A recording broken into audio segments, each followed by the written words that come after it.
Fairgrove School did not start as it is today in 2014. Today the school sits on 58 acres, has over 243,000 square feet of educational space, and accommodates over 1,127 students. The first school had one teacher, and today there are over 153 teachers, administrators, maintenance, lunchroom, drivers, staff, etc. According to the book History of Greene County, Missouri, produced in 1883 and edited by R.I. Holcomb, the first Fairgrove School, built in 1846, was referred to as the Duke School because Mr. Chatham Duke was the first teacher. The location of the Duke School was just south of where the Bank of Fairgrove building sits, or the Hilltop Pizza Shop is today, on the historic town square. This picture is a facsimile, not the original school. Today, sitting behind the Old Mill Flea Market on the west side of the square, or what old-timers would refer to as the MFA Exchange, sits a log building in the Fairgrove Cemetery that was moved from the Chatham Duke homestead. The log building was used as a corn crib by Orville and Lima Eagleburger, but no one knows what the building was originally built for. However, in 1978, when the Fairgrove Historical Society learned there was a 16-foot square log building with a porch on it sitting on the Orville and Lima Eagleburger farm, they decided to move it to the Fairgrove Cemetery, where it sits today. Today we're talking with Mr. Lloyd Eagleburger. Lloyd, his parents, Orville and Lima Eagleburger, purchased the farm where this building sat. Lloyd, what year did your parents buy the farm out west of Fairgrove? I actually bought the farm in about 1945. It was 1947 when we moved there, when my parents and us moved there. Okay. And the building was there at that time when we moved there, and so we used it for a log crib at that time to put corn in, you know. Okay. Mm-hmm. And did it look similar to this at that time? Very similar, other than the porch. This porch wasn't on it here. Yeah. Okay. Did it have the mudded-in walls? Yes, it did. It was just exactly like that, only not quite that good a shape, but it had the plastered-in walls, because I remember shoveling corn out of there, and we'd take them to the mill, and Dad said, "Now don't get a hunk of that plaster in there, you know, okay. Mess up his mill." Okay. And did it have a roof like this? No, it had a shingle roof. It had a cedar, I guess they call them shingles now, but it didn't have a roof similar to this on it then. And the roof just wasn't really too good at that time, you know. Okay. And of course, it never got any better, you know.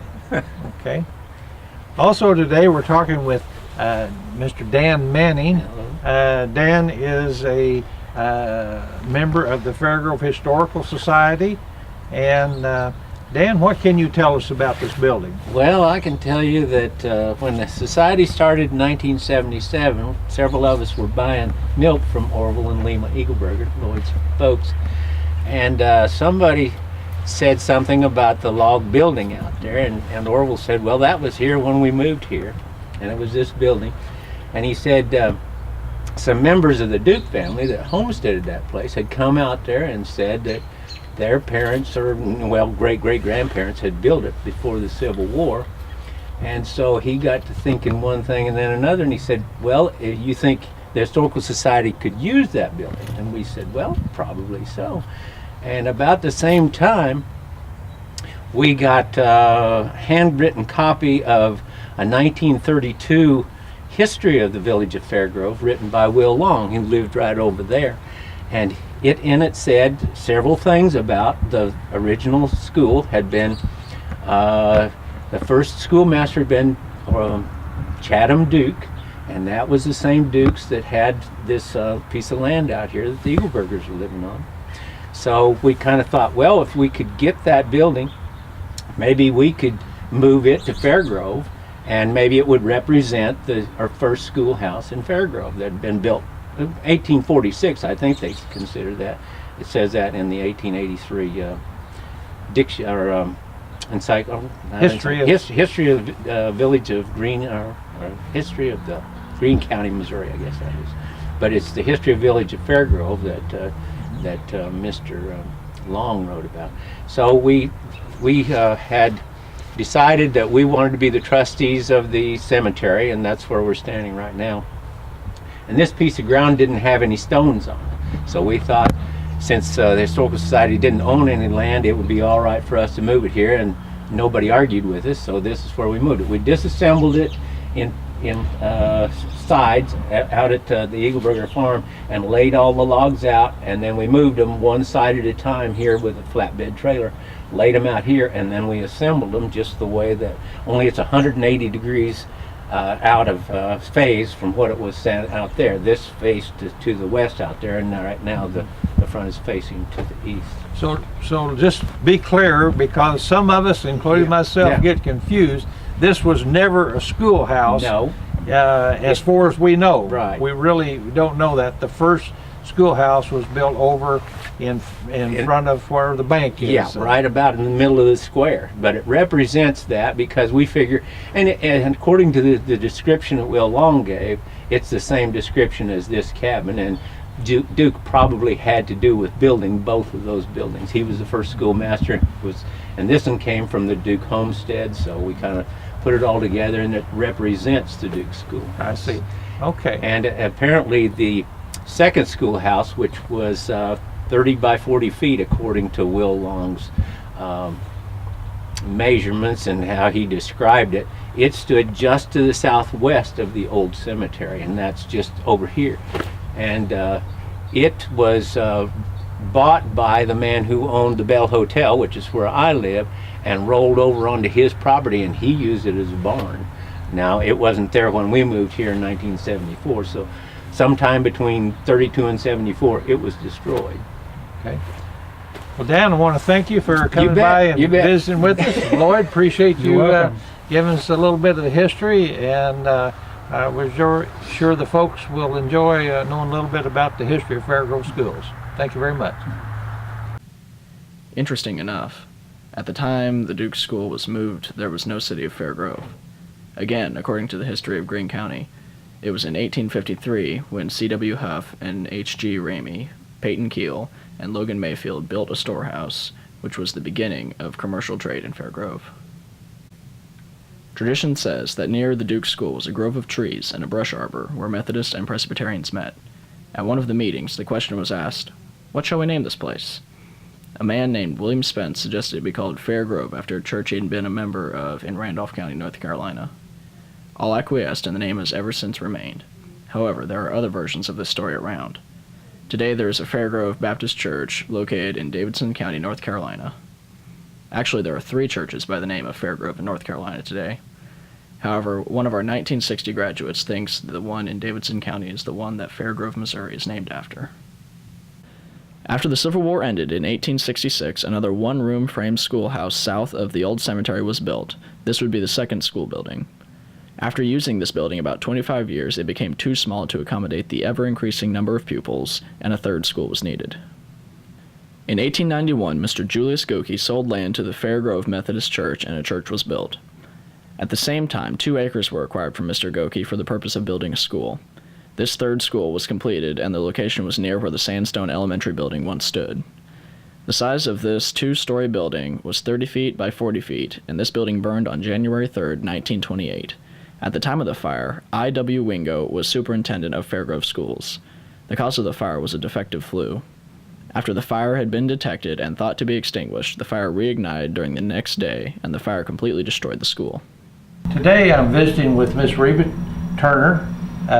Reba is one of the few people that was around when the school that burned, the Fairgrove School that burned in 1928. And she was also witnessed the fire of 1954 when the Rock School building. So she has one of the best ideas of what the schools that those buildings look like that we could run across. Reba, what year did you start school? I started in 1924. Started in 1954? 24. 24, yeah, 1924. And what building did you start the school I in? started in the Tracy Salon House, which is just back of where I grew up. Okay, and that would be just south of The the... Methodist Church, or the school here. And in what grade did you move to the wooden schoolhouse, the one that burned in I was in the 54? 3rd grade when it burned. Okay. And can you describe for us how that building was laid out? How many floors and? Well, there was 2 floors, but how many rooms, you know, a 9-year-old, a 3rd grader don't pay much attention to that, but to my knowledge, the elementary and 1st, 7th, 8th grades was downstairs, and the high school was on the 2nd floor. Okay. And how was it heated? It was heated with a great big hot-bellied stove, and it had a great big cover around it.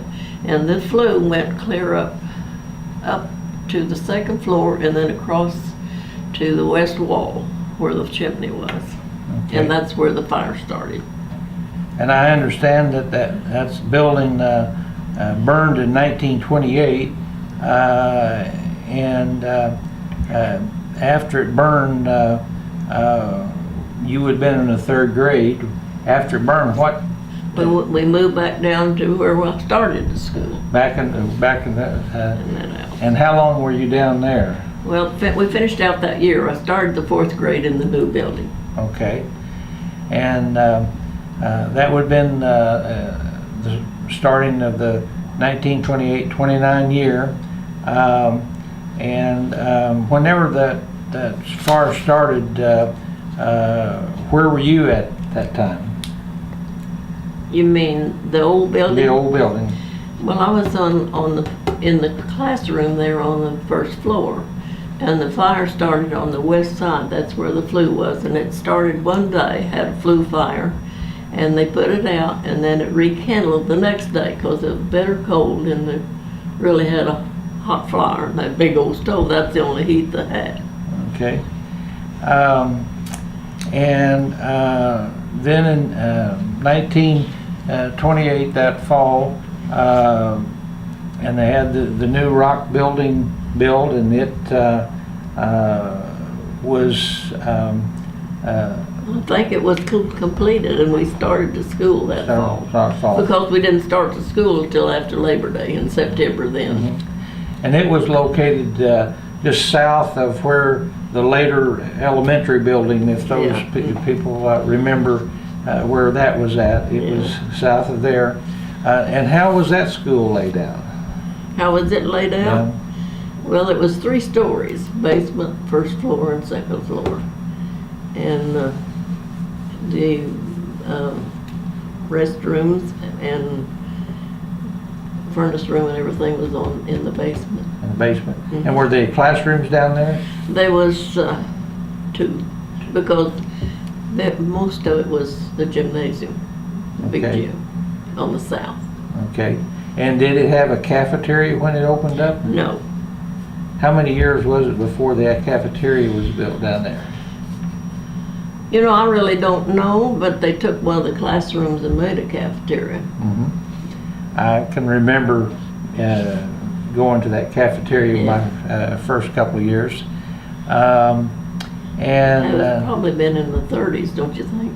Well, yeah, late 29 or 30, 31. Whenever they built that, you're saying? Yeah. No, when they hadn't started the first lunch Yeah. school, Oh, yeah. lunchroom. Yeah. And then that school burned in 1954. Do you remember that fire? Yes, very much. What were you doing whenever they... I was dressing chickens Okay. on my back porch, and I happened to look out. Of course, I lived just a mile and a half east of the school there, and I could see it real plain, and I see the smoke rolling, and I knew there was a fire.